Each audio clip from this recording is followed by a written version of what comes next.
મઢેલી ગામમાં ગ્રામ પંચાયતમાં 35 વર્ષથી ચાલતી સમરસની અખંડ પ્રક્રિયાને બચાવવા ગ્રામજનો દ્વારા સરપંચના અપાયેલા રાજીનામાને અસ્વીકાર કરવા તાલુકા વિકાસ અધિકારી સમક્ષ રજૂઆત કરી હતી। વાઘોડિયા તાલુકાના મઢેલી ગ્રામ પંચાયતના સરપંચે સરપંચ પદના હોદ્દા પરથી રાજીનામું આપતા ગ્રામજનો વાઘોડિયા તાલુકા પંચાયત કચેરી ખાતે રાજીનામું રદ કરવા માટે તાલુકા વિકાસ અધિકારી પાસે પહોંચી રજૂઆત કરી હતી કે અમારું મઢેલી ગામ 35 વર્ષથી ગ્રામ પંચાયતમાં સમરસ ચૂંટણી થાય છે, જેથી અત્યાર સુધી અમારા ગામ પંચાયતમાં કોઈપણ જાતની ચૂંટણી પ્રક્રિયા યોજાઈ નથી, એટલે અમે ગ્રામ પંચાયતની ચૂંટણી થાય તેવું પણ ઈચ્છતા નથી। અમારું ગામ એકતા તેમજ ભાઈચારા ધરાવતું ગામ છે, જેથી અમારા ગામમાં અત્યાર સુધી ગ્રામ પંચાયતની ચૂંટણી યોજાઈ નથી અને હાલના જે સરપંચે રાજીનામું આપ્યું છે તે સરપંચની 2.5 વર્ષની સરપંચ પદની હોદ્દાની ફરજમાં અનેક વિકાસના કામો ગામમાં કરતા લોકો તેઓની કામગીરીથી ખુશ છે, જેથી આવા સરપંચની અમારા ગામને જરૂર છે। તો આ સરપંચના રાજીનામું રદ કરો તેવી રજૂઆત સાથે તાલુકા વિકાસ અધિકારી શ્રીને રજૂઆત કરી હતી અને જો ચૂંટણી થશે તો ગામમાં વિખવાદ તેમજ એકતા તૂટશે, જેથી અમો ગ્રામજનો ચૂંટણી ઈચ્છતા નથી। તો આવા લોકોને દિલમાં વસેલા સરપંચનું રાજીનામું રદ કરવા રજૂઆત કરી હતી। આ બાબતે વાઘોડિયા તાલુકાના વિકાસ અધિકારી ટેલિફોનિક મીડિયા દ્વારા વાતચીત કરતા માહિતી આપી હતી કે મઢેલી ગામના સરપંચ પોતે જાતે જ રાજીનામું પોતાના સરપંચનું આપેલું છે, જેથી એમનું સરપંચ પદનું રાજીનામું સ્વીકારી લેવામાં આવ્યું છે। હવે એ જોવાનું રહ્યું કે ગ્રામજનો આપેલી રજૂઆત કરેલી વાતોનું મૂલ્યાંકન કેટલું થશે તે તો આવનારો સમય જ બતાવશે। 40 વર્ષથી સંપત્તિ જળવાઈ રહી છે સમરસની અને આગળ અમે પણ સમરસ જ ઈચ્છીએ છીએ કે આગળ સમરસ જ થાય।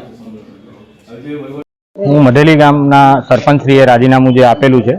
એને રદ કરવાના અમારા પ્રયાસોને લઈને અમે બધા અહીંયા તાલુકા પંચાયતમાં વહીવટ અધિકારી શ્રીને મળવા માટે અને આવેદનપત્ર આપવા માટે આવેલા છે અને આવનાર સમયમાં 40 વર્ષથી અમારું ગામ સમરસના પંથે જઈ રહ્યું છે, એને ડહોળવાના પ્રયત્નો થોડા થયા છે, જેથી કરીને એ રદ થાય અને વાઘોડિયા તાલુકાના ધારાસભ્યશ્રી અંદર અંગત પ્રશ્નોને લઈ એની અંદર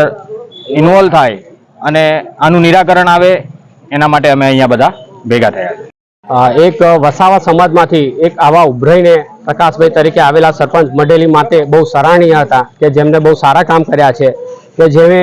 વર્ષોથી ચાલતા અમુક ફેક્ટરીઓના સારામાં સારા જે 35 લાખ રૂપિયા સુધીના જે આકારણીના વેરા લાવ્યા છે, પછી ગામમાં ટ્રેક્ટર મૂક્યું છે, સીસીટીવીની માંગણી થઈ છે, ગામમાં 7ની મોટરની ટ્યુબવેલ જે પાણી પહોંચાડતી નથી એ 10ની મોટર કરી છે, એ વન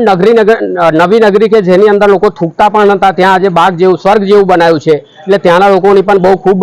દુઃખની લાગણી છે કે ભાઈ આવા સરપંચ ગયા છે અને અમે એ જ ઈચ્છે કરીએ કે ભાઈ આવા લાગણીવાળા સરપંચ પાછા આવે અને લોકોની પણ માંગણી છે, એટલે આજે અમે અહીંયા તાલુકા વિકાસ અધિકારીને આ આવેદનપત્ર આપવા આવ્યા છે। મારું મહેન્દ્રસિંહ રતનસિંહ ચૌહાણ।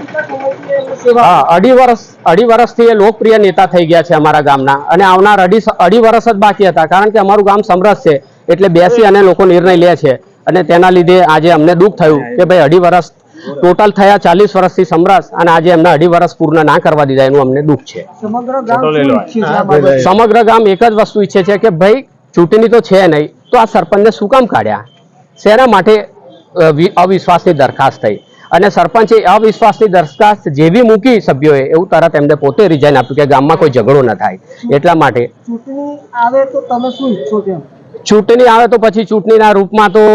સંઘર્ષ જ છે અને અમે પ્રકાશભાઈને જીતાડીશું અને આખું ગામ અમારું એની સાથે જ છે અને અમે એમને પછી વોટથી જીતાડવાના છે, પણ વોટથી જીતાડીશું, એમાં કોઈ શંકા નથી।